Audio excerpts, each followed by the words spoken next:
Hey guys, figured I would show you some of my cooking here. The wifey requested some dal, which is split peas that are stewed. So we got the split peas here, and I have quite a lot of split peas. This is my pot, so I'm going to put the split peas in there in a moment after the water boils. But make sure you wash your dal or split peas, because you don't know where this stuff has been.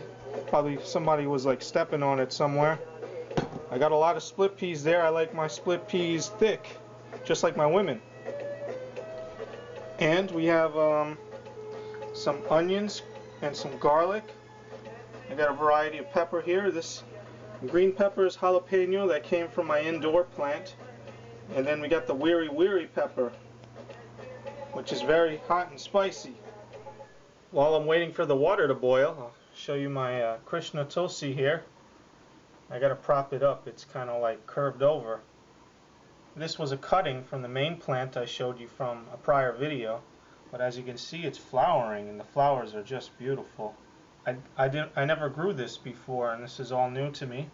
The leaves are very leathery. They're thick. They're almost like plastic leaves, and the flowers are just awesome. And in this ice cream container, I'm trying to grow basil indoors. I have some seeds that I got from last year's plant. This is the jungle that I showed you in a prior video. I did cut it back. I cut back my ram tulsi, and it's growing back. I cut some of my jalapeno over here. I cut a whole forest worth of Cuban oregano, and it's still growing. And my Krishna tulsi is taking over now. The leaves are pretty broad. Under these lights I have here, I have some tomato starters. I'm growing a hybrid called Super Beefsteak, one San Marzano, some pear tomatoes, and another kind of cherry tomato in there. Yeah. Alright, I think my water is, whoa, it's really ready. Alright, let me lower it because I don't want to scald myself. I'm going to go ahead and put a teaspoon of this turmeric powder. This stuff goes a long way, you don't need a lot of it. And I'll put in these guys as well.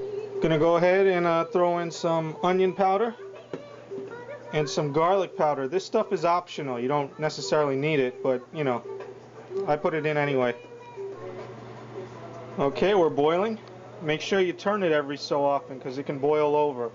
If you see it gets too foamy, just lower the heat and turn it up. Yeah.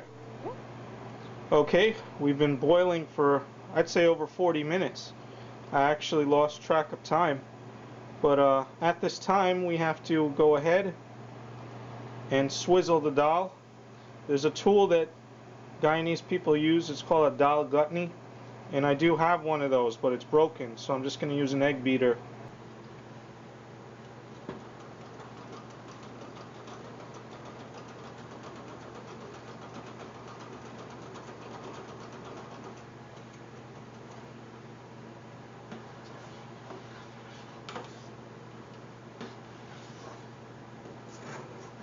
Now when you're cooking, you'll notice that the water will boil down, and the side of the pot will accumulate some grit from the dal. It's a good idea to try to wash the grit off with the boiling dal just to keep your pot clean, or try to scrape it off with the spoon.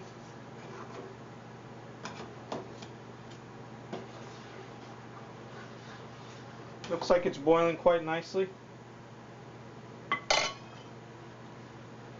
Okay, I had cut the pot off. It was getting very hot, and I added some more salt to taste, and I swizzled it some more just to make sure it was nice and ground up.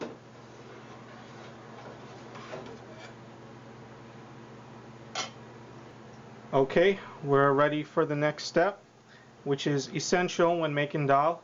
It's called chunke, or chunke in the dal, which means that you're going to be frying up some oil and some chopped up garlic and cumin seeds. You just put in a dash of cumin seeds into an expendable pot that you use for just this purpose, because the pot will get burnt and damaged. And wait for it to get nice and, nice and brown, and sometimes even the seeds get black. And then we'll put it in with the Dahl.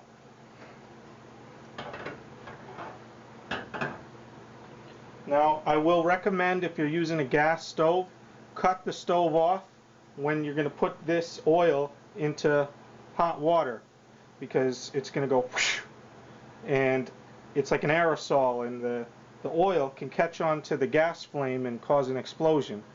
I learned that the hard way, let me tell you.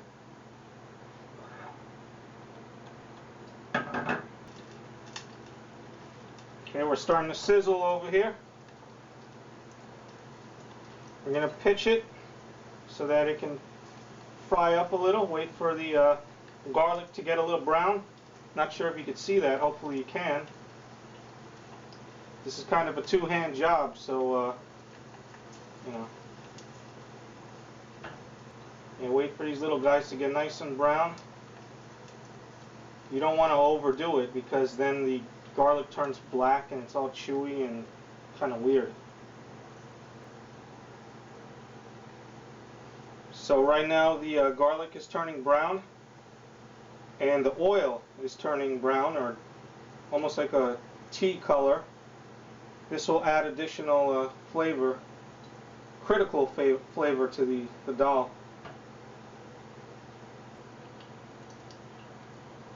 Now, as I said before, make sure you take off the stove when you do this, because you're going to see a lot of fireworks.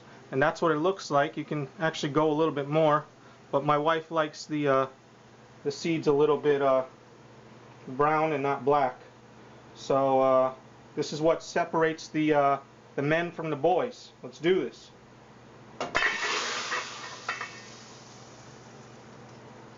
And that's it. It's in there. And just go ahead and mix this in. And you will have signature Dahl here. This is what it looks like. At this time, if you want to boil it down some more, if it looks a little too watery, you can do that. I might do that. I'll see how it goes. But that's essentially it. It's good to go. Okay, so the stuff is in here now, and I'm just boiling it down a little bit more. I don't even think that's necessary. I think it's done at this point. So that's it. We've made Dahl. You can do whatever you want with it. You can eat it with rice, you can eat it with curry, any kind of spinach, anything. The world is your oyster. But don't eat it with oysters. It's going to taste like crap. Thanks for watching. Peace out. Oh, one other thing I wanted to tell you guys is that when you serve this, or if it's been sitting around for a while, make sure when you serve it to turn it up, because the Dahl grains settle to the bottom of the pot.